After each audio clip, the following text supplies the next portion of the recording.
Sir, ನಿಮ್ಮ ಸಂಸದರು ಹೇಳಿದ್ದಾರೆ ಬಿಹಾರ ಚುನಾವಣೆ ಹೆಸರಲ್ಲಿ ಸಚಿವರು ಮತ್ತು ಅಧಿಕಾರಿಗಳಿಂದ ಹಣ ವಸೂಲಿ ನಡೀತಾ ಇದೆ, ಬಿಹಾರ ಎಲೆಕ್ಷನ್ ನಡೆಸಲಿಕ್ಕೆ ರಾಜ್ಯದಿಂದ ಹಣ ತಗೊಂಡು ಹೋಗ್ತಾ ಇದ್ದಾರೆ ಅಂತ. ಸರ್, ನಿಮ್ಮ ಸಂಸದರು ಹೇಳಿರೋದು ನೋಡಿ, ಅವ್ರ ಅಪ್ಪ ಮಗರಿಗೆ ಅದೇ ಕೆಲಸ ಆಗಿದ್ದವರು, ಹಿಂದಿಂದ ಮಾಡಿದ್ದವ್ರು, ಅದರಿಂದ ಅದೇ ಯೋಚನೆದಲ್ಲೇ ಇರ್ಬೋದು. ರಾಘವೇಂದ್ರ ಬಿಟ್ಟರೆ ಬೇರೆಯವರು ಇಲ್ಲ ಅಲ್ವಾ? ಅವ್ರ ಉದ್ದೇಶ ಇದೆ, ಅದೇ ಇರುತ್ತದೆ. ಅವ್ರ ಹಿಂದೆ ಅಪ್ಪ ಮಕ್ಕಳು ಮಾಡಿದ್ದು ಅದೇ ಅಲ್ವಾ? ಕೋಟ್ಯಾಂತರ ರೂಪಾಯಿ ಇವತ್ತು ಹಡಬಿ ದುಡ್ಡು ಮಾಡ್ಕೊಂಡು ಕೂತ್ಕೊಂಡಿದ್ದಾರೆ, ಅದನ್ನೇ ಮಾಡ್ತಾರೆ ಅವರು. ಮತ್ತು ಬೇರೆಯವರಿಗೂ ಅದನ್ನೇ ಹೇಳ್ತಾರೆ ಅವರು.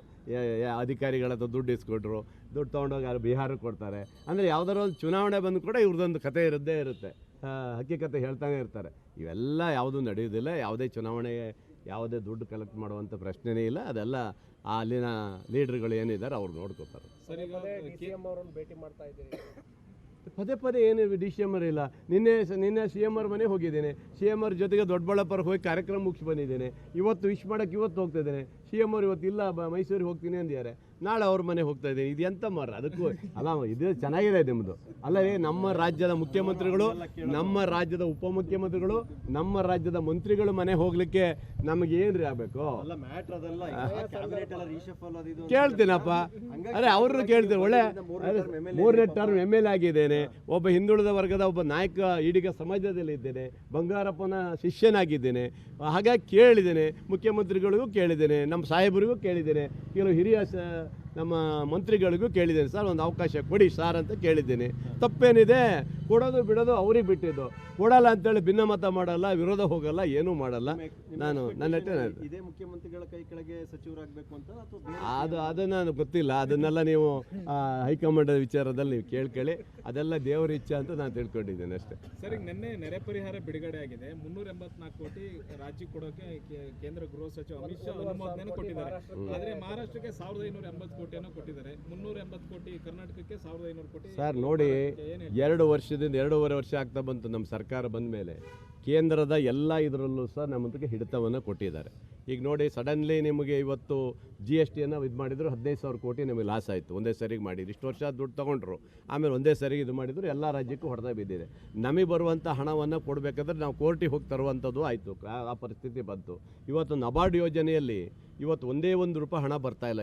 ಇವತ್ತು ರಸ್ತೆಗಳು ಬರ್ತಾಯಿಲ್ಲ. ಹೈವೇ ರಸ್ತೆಗಳು ಅರ್ಧಕ್ಕರ್ಧ ನಿಂತೋಗಿದೆ. ಉದಾಹರಣೆ ನಾನು ಹೇಳ್ತೀನಿ, ತುಮಕೂರು ಟು ಸಾಗರ ನಮ್ಮ ಶಿವಮೊಗ್ಗ ರಸ್ತೆ ಸುಮಾರು 12-13 ವರ್ಷ ಆಯಿತು, ಇವತ್ತಿಗೂ ಅದು ಮುಕ್ತಾಯ ಆಗ್ತಾಯಿಲ್ಲ. ಆಮೇಲೆ ಎಲ್ಲ ರಸ್ತೆಗಳು ಇದೊಂದೇ ಅಲ್ಲ, ಇದು ನಮ್ಮ ಬೆಂಗಳೂರು ಟು ಮಂಗಳೂರು ಬಹುಶಃ ಮನುಷ್ಯ ಓಡಾಡೋಕ್ಕಾಗಲ್ಲ. ಬರಬೇಕಂದ್ರೆ ಮಂಗಳೂರಿಂದ ಇಲ್ಲಿ ಬರಬೇಕಾದ್ರೆ 12 ಗಂಟೆ ಬೇಕು. ಹಾಗಾಗಿ ಈ ಒಂದು 21ನೇ ಶತಮಾನದಲ್ಲಿ ಇವತ್ತೇನು ಅಚ್ಚ ದಿನ ಅಂತ ಇದ್ದೀರಿ, ಮೋದಿ ಸಾಹೇಬರಿಗೆ ಹೇಳೋದಷ್ಟೇ, ದಯವಿಟ್ಟು ಜನರ ಪರವಾಗಿ ಯಾವುದೇ ಸರ್ಕಾರ ನೋಡಬೇಡಿ, ದೇಶ ನೋಡಿ ಕೊಡಿ ಅಂತ ನಾನು ಕೇಳ್ಕೊಳ್ತೇನೆ ಅಷ್ಟೇ. Thank you sir. ಎಲ್ರಿಗೂ ದೀಪಾವಳಿ ಹಬ್ಬದ ಆರ್ಥಿಕ ಶುಭಾಶಯಗಳನ್ನು ಕೋರ್ತೀನಿ. ಎಲ್ರಿಗೂ ಒಳ್ಳೆಯದಾಗಲಿ. ನಮಗಾಗಲಿ. Thank you. ನಿಮಗೂ ಒಳ್ಳೆಯದಾಗಲಿ. Thank you. ಸರ್, ನಿಮ್ಮ ಸಂಸದರು ಹೇಳಿದ್ದಾರೆ ಬಿಹಾರ ಚುನಾವಣೆ ಹೆಸರಲ್ಲಿ ಸಚಿವರು ಮತ್ತು ಅಧಿಕಾರಿಗಳಿಂದ ಹಣ ವಸೂಲಿ ನಡೀತಾ ಇದೆ, ಬಿಹಾರ ಎಲೆಕ್ಷನ್ ನಡೆಸಲಿಕ್ಕೆ ರಾಜ್ಯದಿಂದ ಹಣ ತಗೊಂಡು ಹೋಗ್ತಾ ಇದ್ದಾರೆ ಅಂತ. ಸರ್, ನಿಮ್ಮ ಸಂಸದರು ಹೇಳಿರೋದು ನೋಡಿ, ಅವ್ರ ಅಪ್ಪ ಮಗರಿಗೆ ಅದೇ ಕೆಲಸ ಆಗಿದ್ದವರು, ಹಿಂದಿಂದ ಮಾಡಿದ್ದವ್ರು, ಅದರಿಂದ ಅದೇ ಯೋಚನೆದಲ್ಲೇ ಇರ್ಬೋದು. ರಾಘವೇಂದ್ರ ಬಿಟ್ಟರೆ ಬೇರೆಯವರು ಇಲ್ಲ ಅಲ್ವಾ? ಅವ್ರ ಉದ್ದೇಶ ಇದೆ, ಅದೇ ಇರುತ್ತದೆ. ಅವ್ರ ಹಿಂದೆ ಅಪ್ಪ ಮಕ್ಕಳು ಮಾಡಿದ್ದು ಅದೇ ಅಲ್ವಾ? ಕೋಟ್ಯಾಂತರ ರೂಪಾಯಿ ಇವತ್ತು ಹಡಬಿ ದುಡ್ಡು ಮಾಡ್ಕೊಂಡು ಕೂತ್ಕೊಂಡಿದ್ದಾರೆ, ಅದನ್ನೇ ಮಾಡ್ತಾರೆ ಅವರು. ಮತ್ತು ಬೇರೆಯವರಿಗೂ ಅದನ್ನೇ ಹೇಳ್ತಾರೆ ಅವರು. ಅಧಿಕಾರಿಗಳ ಹತ್ರ ದುಡ್ಡು ಇಸ್ಕೊಟ್ರು, ದುಡ್ಡು ತೊಗೊಂಡೋಗಿ ಯಾರು ಬಿಹಾರಕ್ಕೆ ಕೊಡ್ತಾರೆ ಅಂದರೆ ಯಾವುದಾದ್ರು ಒಂದು ಚುನಾವಣೆ ಬಂದು ಕೂಡ ಇವ್ರದ್ದೊಂದು ಕತೆ ಇದ್ದೇ ಇರುತ್ತೆ, ಹಕ್ಕಿಕತೆ ಹೇಳ್ತಾನೆ ಇರ್ತಾರೆ. ಇವೆಲ್ಲ ಯಾವುದೂ ನಡೆಯೋದಿಲ್ಲ. ಯಾವುದೇ ಚುನಾವಣೆಗೆ ಯಾವುದೇ ದುಡ್ಡು ಕಲೆಕ್ಟ್ ಮಾಡುವಂಥ ಪ್ರಶ್ನೆನೇ ಇಲ್ಲ. ಅದೆಲ್ಲ ಅಲ್ಲಿನ ಲೀಡ್ರ್ಗಳು ಏನಿದ್ದಾರೆ ಅವ್ರು ನೋಡ್ಕೋತಾರೆ. ಭೇಟಿ ಮಾಡ್ತಾ ಇದ್ದೀರಿ? ಪದೇ ಪದೇ ಏನು DCM ಇಲ್ಲ. ನಿನ್ನೆ CM ಅವ್ರ ಮನೆಗೆ ಹೋಗಿದ್ದೇನೆ. CM ಅವ್ರ ಜೊತೆಗೆ ದೊಡ್ಡಬಳ್ಳಾಪುರಕ್ಕೆ ಹೋಗಿ ಕಾರ್ಯಕ್ರಮ ಮುಗಿಸಿ ಬಂದಿದ್ದೇನೆ. ಇವತ್ತು ವಿಶ್ ಮಾಡೋಕ್ಕೆ ಇವತ್ತು ಹೋಗ್ತಾ ಇದ್ದೇನೆ. CM ಅವ್ರು ಇವತ್ತು ಇಲ್ಲ, ಮೈಸೂರಿಗೆ ಹೋಗ್ತೀನಿ ಅಂದಿದ್ದಾರೆ. ನಾಳೆ ಅವ್ರ ಮನೆಗೆ ಹೋಗ್ತಾ ಇದ್ದೀನಿ. ಇದು ಎಂತ ಅದಕ್ಕೂ ಅಲ್ಲ, ಇದು ಚೆನ್ನಾಗಿದೆ ನಿಮ್ಮದು. ಅಲ್ಲವೇ ನಮ್ಮ ರಾಜ್ಯದ ಮುಖ್ಯಮಂತ್ರಿಗಳು, ನಮ್ಮ ರಾಜ್ಯದ ಉಪಮುಖ್ಯಮಂತ್ರಿಗಳು, ನಮ್ಮ ರಾಜ್ಯದ ಮಂತ್ರಿಗಳು ಮನೆ ಹೋಗ್ಲಿಕ್ಕೆ ನಮಗೆ ಏನ್ರಿ ಆಗಬೇಕು? ಕೇಳ್ತೀನಪ್ಪ, ಅರೆ ಅವ್ರನ್ನ ಕೇಳ್ತೀನಿ. ಒಳ್ಳೆ 3ನೇ ಟರ್ಮ್ MLA ಆಗಿದ್ದೇನೆ, ಒಬ್ಬ ಹಿಂದುಳಿದ ವರ್ಗದ ಒಬ್ಬ ನಾಯಕ ಈಡಿಗ ಸಮಾಜದಲ್ಲಿ ಇದ್ದೇನೆ, ಬಂಗಾರಪ್ಪನ ಶಿಷ್ಯನಾಗಿದ್ದೇನೆ. ಹಾಗಾಗಿ ಕೇಳಿದ್ದೇನೆ, ಮುಖ್ಯಮಂತ್ರಿಗಳಿಗೂ ಕೇಳಿದ್ದೇನೆ, ನಮ್ಮ ಸಾಹೇಬರಿಗೂ ಕೇಳಿದ್ದೇನೆ, ಕೆಲವು ಹಿರಿಯ ನಮ್ಮ ಮಂತ್ರಿಗಳಿಗೂ ಕೇಳಿದ್ದೇನೆ, ಸರ್ ಒಂದು ಅವಕಾಶ ಕೊಡಿ ಸಾರ್ ಅಂತ ಕೇಳಿದ್ದೀನಿ. ತಪ್ಪೇನಿದೆ, ಕೊಡೋದು ಬಿಡೋದು ಅವ್ರಿಗೆ ಬಿಟ್ಟಿದ್ದು. ಕೊಡಲ್ಲ ಅಂತೇಳಿ ಭಿನ್ನಮತ ಮಾಡಲ್ಲ, ವಿರೋಧ ಹೋಗಲ್ಲ, ಏನೂ ಮಾಡಲ್ಲ. ನಾನು ನನ್ನ ಇದೇ ಮುಖ್ಯಮಂತ್ರಿಗಳ ಕೈ ಕೆಳಗೆ ಸಚಿವರಾಗಬೇಕು ಅಂತ ಅಥವಾ ಬೇರೆ ಅದನ್ನು ಗೊತ್ತಿಲ್ಲ. ಅದನ್ನೆಲ್ಲ ನೀವು ಹೈಕಮಾಂಡ್ ವಿಚಾರದಲ್ಲಿ ನೀವು ಕೇಳ್ಕೊಳ್ಳಿ. ಅದೆಲ್ಲ ದೇವರ ಇಚ್ಛೆ ಅಂತ ನಾನು ತಿಳ್ಕೊಂಡಿದ್ದೇನೆ ಅಷ್ಟೇ. ಸರ್, ಈಗ ನಿನ್ನೆ ನೆರೆ ಪರಿಹಾರ ಬಿಡುಗಡೆ ಆಗಿದೆ. 384 ಕೋಟಿ ರಾಜ್ಯಕ್ಕೆ ಕೊಡೋಕೆ ಕೇಂದ್ರ ಗೃಹ ಸಚಿವ ಅಮಿತ್ ಶಾ ಅನುಮೋದನೆ ಕೊಟ್ಟಿದ್ದಾರೆ. ಆದ್ರೆ ಮಹಾರಾಷ್ಟ್ರಕ್ಕೆ 1580 ಕೋಟಿಯನ್ನು ಕೊಟ್ಟಿದ್ದಾರೆ. 380 ಕೋಟಿ ಕರ್ನಾಟಕಕ್ಕೆ 1500 ಕೋಟಿ. ಸರ್ ನೋಡಿ, 2 ವರ್ಷ ಆಗ್ತಾ ಬಂತು ನಮ್ಮ ಸರ್ಕಾರ ಬಂದ ಮೇಲೆ ಕೇಂದ್ರದ ಎಲ್ಲ ಇದರಲ್ಲೂ ಸಹ ನಮ್ಮಂತಕ್ಕೆ ಹಿಡಿತವನ್ನು ಕೊಟ್ಟಿದ್ದಾರೆ. ಈಗ ನೋಡಿ, ಸಡನ್ಲಿ ನಿಮಗೆ ಇವತ್ತು GSTಯನ್ನು ಇದು ಮಾಡಿದ್ರು 15,000 ಕೋಟಿ ನಮಗೆ ಲಾಸ್ ಆಯಿತು. ಒಂದೇ ಸರಿಗೆ ಮಾಡಿದ್ರು. ಇಷ್ಟು ವರ್ಷ ದುಡ್ಡು ತೊಗೊಂಡ್ರು, ಆಮೇಲೆ ಒಂದೇ ಸರಿಗೆ ಇದು ಮಾಡಿದ್ರು, ಎಲ್ಲ ರಾಜ್ಯಕ್ಕೂ ಹೊಡೆದ ಬಿದ್ದಿದೆ. ನಮಗೆ ಬರುವಂಥ ಹಣವನ್ನು ಕೊಡಬೇಕಾದ್ರೆ ನಾವು ಕೋರ್ಟಿಗೆ ಹೋಗಿ ತರುವಂಥದ್ದು ಆಯಿತು. ಆ ಪರಿಸ್ಥಿತಿ ಬಂತು. ಇವತ್ತು ನಬಾರ್ಡ್ ಯೋಜನೆಯಲ್ಲಿ ಇವತ್ತು ಒಂದೇ ₹1 ಹಣ ಬರ್ತಾಯಿಲ್ಲ. ಇವತ್ತು ರಸ್ತೆಗಳು ಬರ್ತಾಯಿಲ್ಲ. ಹೈವೇ ರಸ್ತೆಗಳು ಅರ್ಧಕ್ಕರ್ಧ ನಿಂತೋಗಿದೆ. ಉದಾಹರಣೆ ನಾನು ಹೇಳ್ತೀನಿ, ತುಮಕೂರು ಟು ಸಾಗರ ನಮ್ಮ ಶಿವಮೊಗ್ಗ ರಸ್ತೆ ಸುಮಾರು 12-13 ವರ್ಷ ಆಯಿತು. ಇವತ್ತಿಗೂ ಅದು ಮುಕ್ತಾಯ ಆಗ್ತಾ ಇಲ್ಲ. ಆಮೇಲೆ ಎಲ್ಲ ರಸ್ತೆಗಳು ಇದೊಂದೇ ಅಲ್ಲ, ಇದು ನಮ್ಮ ಬೆಂಗಳೂರು ಟು ಮಂಗಳೂರು ಬಹುಶಃ ಮನುಷ್ಯ ಓಡಾಡೋಕ್ಕಾಗಲ್ಲ. ಬರಬೇಕಂದ್ರೆ ಮಂಗಳೂರಿಂದ ಇಲ್ಲಿ ಬರಬೇಕಾದ್ರೆ 12 ಗಂಟೆ ಬೇಕು.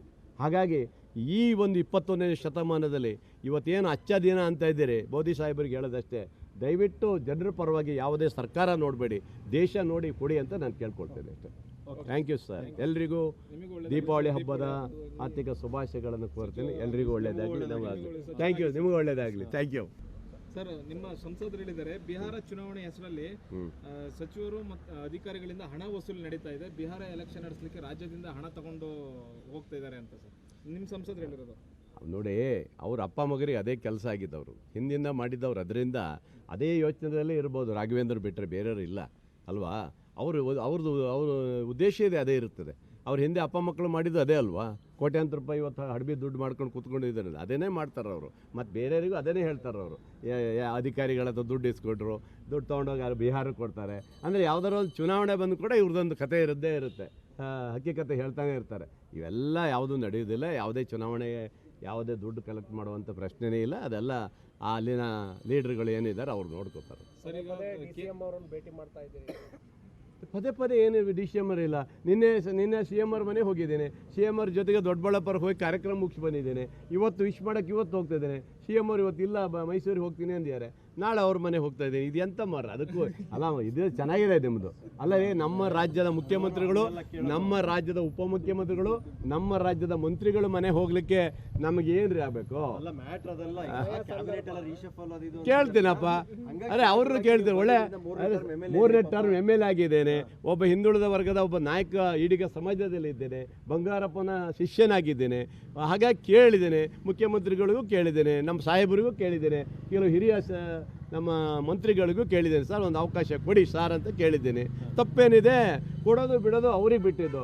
ಕೊಡಲ್ಲ ಅಂತೇಳಿ ಭಿನ್ನಮತ ಮಾಡಲ್ಲ, ವಿರೋಧ ಹೋಗಲ್ಲ, ಏನೂ ಮಾಡಲ್ಲ. ನಾನು ನನ್ನ ಇದೇ ಮುಖ್ಯಮಂತ್ರಿಗಳ ಕೈ ಕೆಳಗೆ ಸಚಿವರಾಗಬೇಕು ಅಂತ ಅಥವಾ ಬೇರೆ ಅದನ್ನು ಗೊತ್ತಿಲ್ಲ. ಅದನ್ನೆಲ್ಲ ನೀವು ಹೈಕಮಾಂಡ್ ವಿಚಾರದಲ್ಲಿ ನೀವು ಕೇಳ್ಕೊಳ್ಳಿ. ಅದೆಲ್ಲ ದೇವರ ಇಚ್ಛೆ ಅಂತ ನಾನು ತಿಳ್ಕೊಂಡಿದ್ದೇನೆ ಅಷ್ಟೇ. ಸರ್, ಈಗ ನಿನ್ನೆ ನೆರೆ ಪರಿಹಾರ ಬಿಡುಗಡೆ ಆಗಿದೆ. 384 ಕೋಟಿ ರಾಜ್ಯಕ್ಕೆ ಕೊಡೋಕೆ ಕೇಂದ್ರ ಗೃಹ ಸಚಿವ ಅಮಿತ್ ಶಾ ಅನುಮೋದನೆ ಕೊಟ್ಟಿದ್ದಾರೆ. ಆದ್ರೆ ಮಹಾರಾಷ್ಟ್ರಕ್ಕೆ 1580 ಕೋಟಿಯನ್ನು ಕೊಟ್ಟಿದ್ದಾರೆ. 380 ಕೋಟಿ ಕರ್ನಾಟಕಕ್ಕೆ 1500 ಕೋಟಿ. ಸರ್ ನೋಡಿ, 2 ವರ್ಷ ಆಗ್ತಾ ಬಂತು ನಮ್ಮ ಸರ್ಕಾರ ಬಂದ ಮೇಲೆ ಕೇಂದ್ರದ ಎಲ್ಲ ಇದರಲ್ಲೂ ಸಹ ನಮ್ಮಂತಕ್ಕೆ ಹಿಡಿತವನ್ನು ಕೊಟ್ಟಿದ್ದಾರೆ. ಈಗ ನೋಡಿ, ಸಡನ್ಲಿ ನಿಮಗೆ ಇವತ್ತು GSTಯನ್ನು ಇದು ಮಾಡಿದ್ರು 15,000 ಕೋಟಿ ನಮಗೆ ಲಾಸ್ ಆಯಿತು. ಒಂದೇ ಸರಿಗೆ ಮಾಡಿದ್ರು. ಇಷ್ಟು ವರ್ಷ ದುಡ್ಡು ತೊಗೊಂಡ್ರು, ಆಮೇಲೆ ಒಂದೇ ಸರಿಗೆ ಇದು ಮಾಡಿದ್ರು, ಎಲ್ಲ ರಾಜ್ಯಕ್ಕೂ ಹೊಡೆದ ಬಿದ್ದಿದೆ. ನಮಗೆ ಬರುವಂಥ ಹಣವನ್ನು ಕೊಡಬೇಕಾದ್ರೆ ನಾವು ಕೋರ್ಟಿಗೆ ಹೋಗಿ ತರುವಂಥದ್ದು ಆಯಿತು. ಆ ಪರಿಸ್ಥಿತಿ ಬಂತು. ಇವತ್ತು ನಬಾರ್ಡ್ ಯೋಜನೆಯಲ್ಲಿ ಇವತ್ತು ಒಂದೇ ₹1 ಹಣ ಬರ್ತಾಯಿಲ್ಲ. ಇವತ್ತು ರಸ್ತೆಗಳು ಬರ್ತಾಯಿಲ್ಲ. ಹೈವೇ ರಸ್ತೆಗಳು ಅರ್ಧಕ್ಕರ್ಧ ನಿಂತೋಗಿದೆ. ಉದಾಹರಣೆ ನಾನು ಹೇಳ್ತೀನಿ, ತುಮಕೂರು ಟು ಸಾಗರ ನಮ್ಮ ಶಿವಮೊಗ್ಗ ರಸ್ತೆ ಸುಮಾರು 12-13 ವರ್ಷ ಆಯಿತು. ಇವತ್ತಿಗೂ ಅದು ಮುಕ್ತಾಯ ಆಗ್ತಾ ಇಲ್ಲ. ಆಮೇಲೆ ಎಲ್ಲ ರಸ್ತೆಗಳು ಇದೊಂದೇ ಅಲ್ಲ, ಇದು ನಮ್ಮ ಬೆಂಗಳೂರು ಟು ಮಂಗಳೂರು ಬಹುಶಃ ಮನುಷ್ಯ ಓಡಾಡೋಕ್ಕಾಗಲ್ಲ. ಬರಬೇಕಂದ್ರೆ ಮಂಗಳೂರಿಂದ ಇಲ್ಲಿ ಬರಬೇಕಾದ್ರೆ 12 ಗಂಟೆ ಬೇಕು. ಹಾಗಾಗಿ ಈ ಒಂದು 21ನೇ ಶತಮಾನದಲ್ಲಿ ಇವತ್ತೇನು ಅಚ್ಚ ದಿನ ಅಂತ ಇದ್ದೀರಿ, ಮೋದಿ ಸಾಹೇಬರಿಗೆ ಹೇಳೋದಷ್ಟೇ, ದಯವಿಟ್ಟು ಜನರ ಪರವಾಗಿ ಯಾವುದೇ ಸರ್ಕಾರ ನೋಡಬೇಡಿ, ದೇಶ ನೋಡಿ ಕೊಡಿ ಅಂತ ನಾನು ಕೇಳ್ಕೊಳ್ತೇನೆ ಅಷ್ಟೇ. Thank you sir. ಎಲ್ರಿಗೂ ದೀಪಾವಳಿ ಹಬ್ಬದ ಆರ್ಥಿಕ ಶುಭಾಶಯಗಳನ್ನು ಕೋರ್ತೀನಿ. ಎಲ್ರಿಗೂ ಒಳ್ಳೆಯದಾಗಲಿ. ನಮಗಾಗಲಿ. Thank you. ನಿಮಗೂ ಒಳ್ಳೆಯದಾಗಲಿ. Thank you.